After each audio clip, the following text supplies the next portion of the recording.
At 64, Aaron Sorkin is remembered as one of the sharpest minds television ever produced, the man who turned political dialogue into cultural memory. But long before the accolades settled into legacy, there was a moment that split his life in two. In April 2001, his arrest at Hollywood Burbank Airport exposed what those closest to him already knew: brilliance was colliding with self-destruction.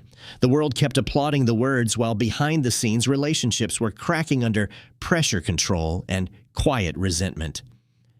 Today we trace 5 names Aaron Sorkin could never forgive, and at the very top of that list stands Rob Reiner. Rob Reiner, the mentor who became a cage. When Aaron Sorkin first entered Hollywood, few people believed in him as completely as Rob Reiner. Reiner did not simply option a script or attach his name for prestige. He intervened, protected and guided, stepping into a role that went far beyond professional collaboration. At a time when Sorkin's talent was undeniable but his discipline fragile, Reiner provided structure, advocacy, and credibility. He shielded Sorkin from studios, negotiated on his behalf, and absorbed risks that others were unwilling to take. For Sorkin, this support was life-saving. For Reiner, it affirmed a self-image rooted in stewardship and control. Early successes reinforced the arrangement. Sorkin delivered razor-sharp dialogue that elevated projects, while Reiner managed the environment around him, smoothing conflicts and enforcing limits. What appeared from the outside as mentorship, however, slowly evolved into dependence. As Sorkin's personal struggles intensified, the boundaries between help and authority blurred. Reiner's involvement expanded, touching not only creative decisions but behavior schedules and accountability. He believed he was preserving the work. Sorkin began to feel preserved against his will. The turning point was not a single argument, but a shift in power. As Sorkin's public stature grew, his tolerance for oversight diminished. He no longer saw Reiner's interventions as guidance, but as constraint reminders of a period he was desperate to escape. Reiner, accustomed to influence behind the scenes, did not retreat easily. His insistence on structure felt necessary to him, yet increasingly paternal to the person receiving it. Conversations hardened. Creative disagreements took on personal weight. According to those close to the productions, Sorkin bristled at decisions that once felt protective, interpreting them as signals that he was still viewed as unstable, still someone who required supervision. The rupture became inevitable when Sorkin recognized that independence would never coexist with that dynamic. To move forward, he had to sever the relationship that had defined his ascent. The separation was quiet but decisive. Collaboration stopped. Calls ceased. Public remarks remained respectful, carefully neutral. But the absence of future work spoke louder than any explanation. For Reiner, the loss was deeply personal. He had invested not only professional capital but emotional labor, believing that loyalty entitled him to continued influence. Instead, he was left confronting a painful truth: the very care he extended had become the reason he was pushed away. For Sorkin, the break carried its own cost. Cutting ties with the person who had seen him at his weakest meant abandoning a safety net he might never fully replace. Yet the resentment lingered, rooted in the belief that Reiner's presence had frozen him in an earlier version of himself. What made this relationship uniquely bitter was its intimacy. This was not rivalry between equals or a transactional fallout. It was a bond forged in vulnerability and broken by the need for autonomy. Reiner later spoke broadly about the limits of helping someone who no longer wants to be helped, words many recognized as reflection rather than abstraction. Sorkin, for his part, framed his growth as a reclaiming of control, rarely revisiting the past directly. Between them remains a silence shaped by unresolved grievance. The mentor who once opened doors became the reminder of a chapter Sorkin wanted erased. In choosing freedom, he accepted estrangement. In offering guidance, Reiner lost a collaborator he believed he had saved. Neither publicly accused the other, yet the break was absolute. They never worked together again. Studio executives the system that let him fall. When Aaron Sorkin became the engine behind a cultural phenomenon, the studios around him treated success as proof that everything was under control. Networks and production partners praised his output, protected his deadlines, and quietly absorbed disruptions because the results justified the inconvenience. In that environment, accountability softened. What mattered was that the pages arrived and the dialogue landed. As long as the machine kept running, concern remained conditional. Sorkin felt both empowered and insulated, convinced that his value secured him a margin of error others never received. That belief would eventually collide with reality.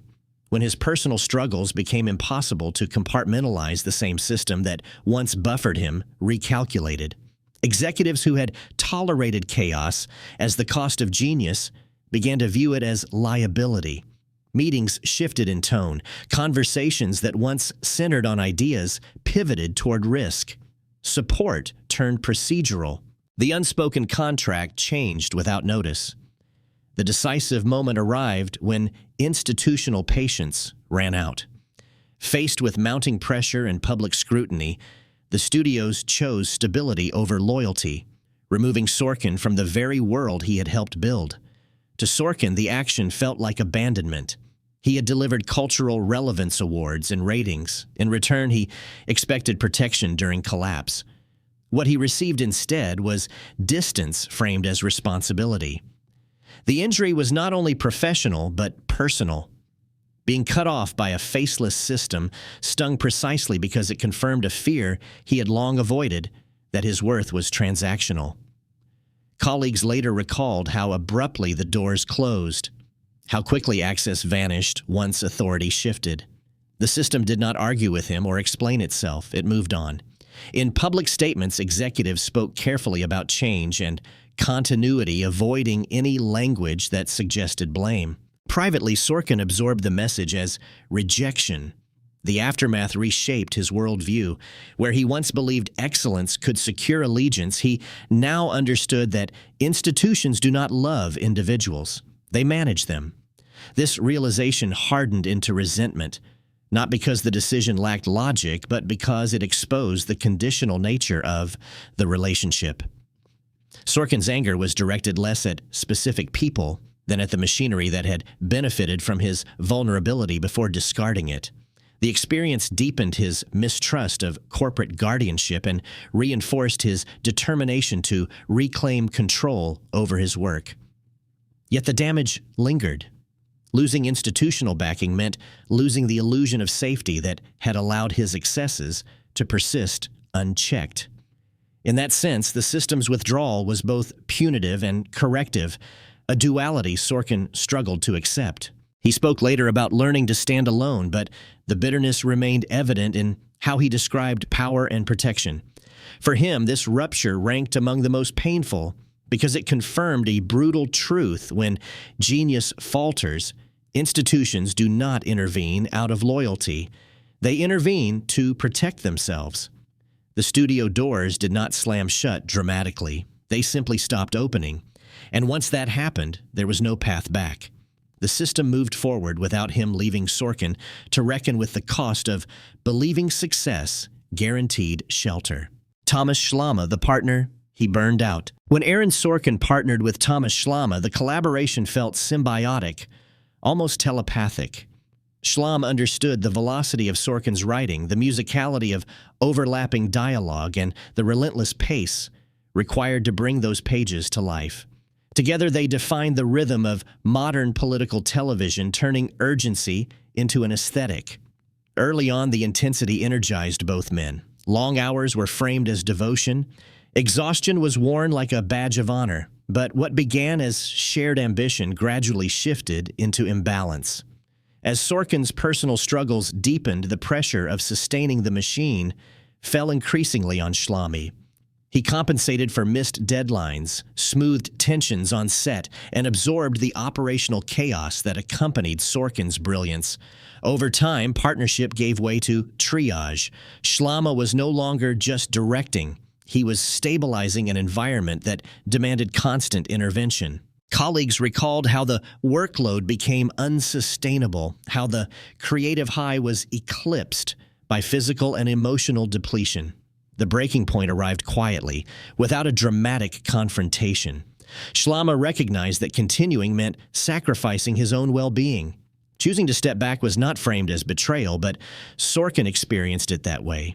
To him, the departure felt like abandonment at the moment he needed loyalty most.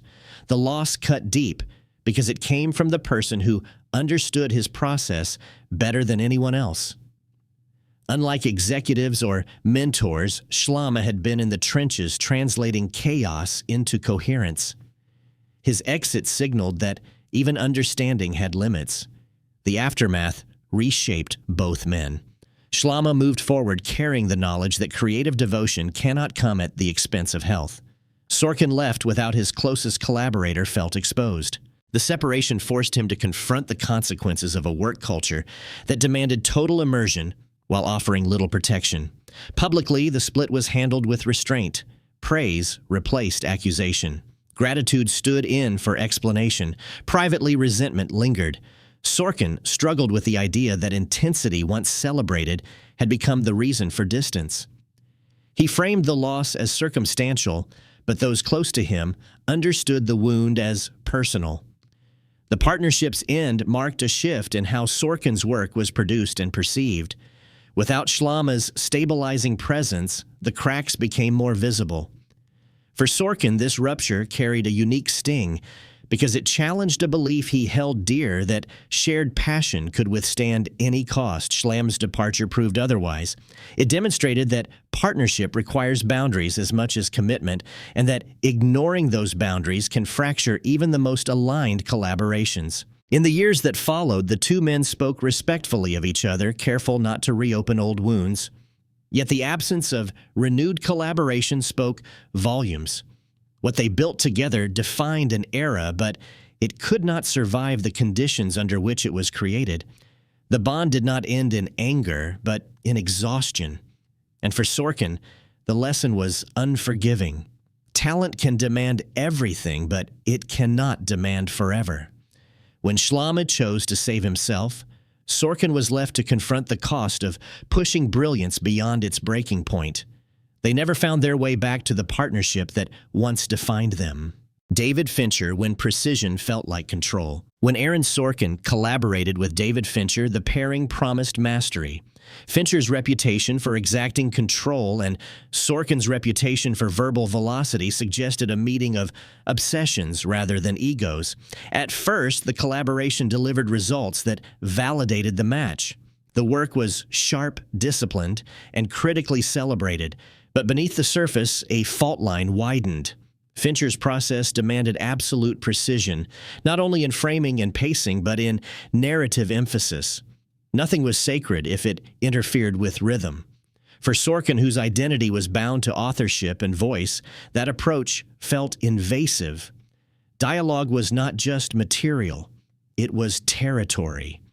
As production progressed, decisions that Fincher viewed as refinement registered to Sorkin as erasure. Lines were trimmed, beats restructured, emphasis shifted. Fincher believed the film required it. Sorkin believed something essential was being taken from him. The tension did not erupt in public conflict. It manifested in controlled exchanges and quiet resistance. Those close to the production later described a growing chill, an atmosphere where respect remained but comfort vanished. Fincher's authority on set was unquestioned, and Sorkin, already sensitive to control, after earlier experiences, bristled at the imbalance. What made the situation personal was not disagreement, but implication. To Sorkin, the edits suggested a lack of trust in his instincts, a message that his voice required supervision. For Fincher, the edits were simply the job evidence that filmmaking is collaborative by necessity. The breaking point arrived not through argument, but through outcome.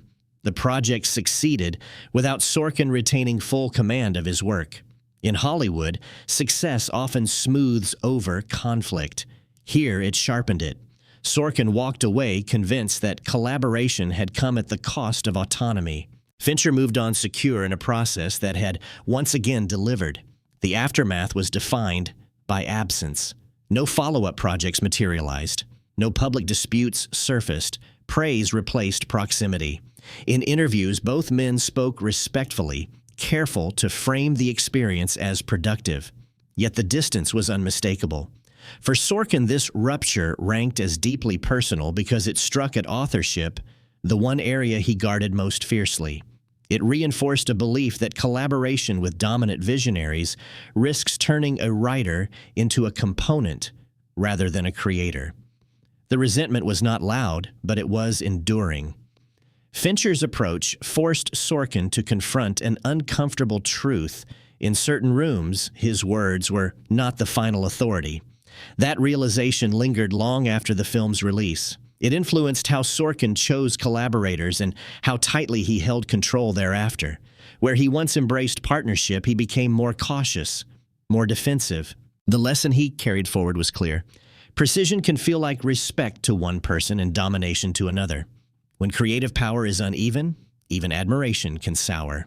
The collaboration with Fincher did not end in hostility, but it ended something just as significant: Sorkin's willingness to surrender authorship in the name of perfection. They never reunited creatively. The silence that followed served as confirmation that the cost of that precision had been personal and for Sorkin unacceptable. William Goldman, the idol who never believed in him. Before Aaron Sorkin became a name synonymous with rapid-fire dialogue and moral certainty, there was one writer whose shadow loomed over him more than any other: William Goldman. Goldman represented legitimacy. He was the standard against which serious screenwriters were measured, the voice that defined what lasting cinematic writing looked like. Sorkin admired him openly, studied his work obsessively, and internalized his authority long before they ever crossed paths. That admiration made what followed deeply personal. When Goldman expressed skepticism about Sorkin's style and longevity, dismissing his voice as clever but limited, it landed not as critique but as invalidation. To Sorkin, it felt like being rejected by the very figure whose approval he believed would confirm his place in the canon. The wound was not inflicted in private whispers, but in comments that circulated within industry circles, reinforcing a narrative that Sorkin was a temporary phenomenon rather than a durable voice. For a writer already battling insecurity beneath confidence, the impact was profound. Goldman's dismissal triggered a compulsion to prove permanence, to write not just well, but relentlessly. The relationship never evolved into mentorship or rivalry in the traditional sense. It remained frozen at the point of judgment. Sorkin did not confront Goldman directly. He internalized the slight, allowing it to sharpen ambition into obsession. Friends later noted how intensely Sorkin reacted to any suggestion that his work relied on formula or bravado accusations that echoed Goldman's early skepticism. The absence of reconciliation turned admiration into resentment.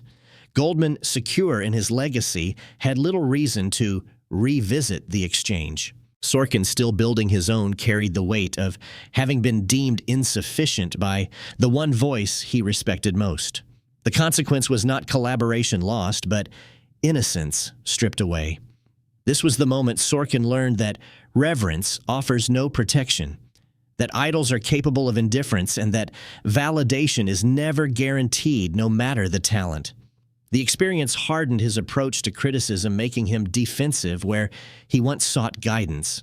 It also reinforced a solitary mindset. If acceptance was conditional, then independence was safer. Years later, Sorkin spoke about the difficulty of living under comparison, of being measured against giants whose approval never comes. Though he rarely named Goldman directly, the influence was unmistakable. This final rupture mattered because it preceded all the others. It shaped how Sorkin interpreted disagreement, authority, and judgment. It planted the belief that respect must be taken, not given. Goldman may not have considered the exchange significant. For Sorkin, it was formative. The idol's doubt became a permanent echo, one that fueled success while poisoning peace. They never reconciled, not because of distance or circumstance, but because the damage occurred at the level of belief. Once admiration curdled into resentment, there was no path back. The writer Sorkin became was forged in response to that moment, driven by the need to outlast the doubt that defined him. In that sense, Goldman's skepticism achieved what no endorsement ever could. It reshaped Sorkin's relationship with approval itself, leaving behind a grievance that never required confrontation to endure.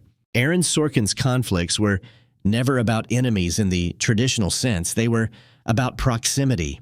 Every rupture in his life followed the same pattern: admiration turning into pressure, collaboration, sliding into control, support, quietly becoming judgment. What makes these 5 relationships so revealing is not their drama, but their consistency. Each person represented something Sorkin wanted desperately at different stages of his life: protection, validation, precision, partnership, legitimacy. And each loss occurred the moment those things began to feel like limits instead of gifts. Sorkin did not walk away because he hated these people. He walked away because they saw him too clearly at moments he was trying to outgrow. Addiction magnified that tension, but it did not create it. Even after sobriety, the pattern remained. Control triggered resentment. Authority provoked resistance. Silence felt like abandonment. Over time, Sorkin learned to equate independence with survival, even when independence meant isolation. The cost of that lesson was steep. The safety nets vanished. The collaborators who once absorbed the fallout were gone. What remained was autonomy earned through rupture. In Hollywood, this narrative is often reframed as growth. But growth that requires burning bridges, leaves scars, no success can erase. Sorkin's legacy is secure. His dialogue is studied, his influence undeniable. Yet beneath the achievement lies a quieter truth. The same intensity that fuels his work destabilized the relationships that made it possible. Genius demanded freedom, and freedom demanded separation. The question his story leaves behind is not whether the conflicts were justified, but whether they were inevitable. Can a mind that thrives on control ever tolerate guidance? Can brilliance accept being seen without recoiling? Sorkin never offered a definitive answer. He moved forward instead, carrying both triumph and grievance. In the end, the most personal loss was not any single relationship, but the belief that success would make connection easier. It did not. It made it harder. And that may be the final contradiction of Aaron Sorkin's life. The sharper his voice became, the fewer people were allowed to hear it up close.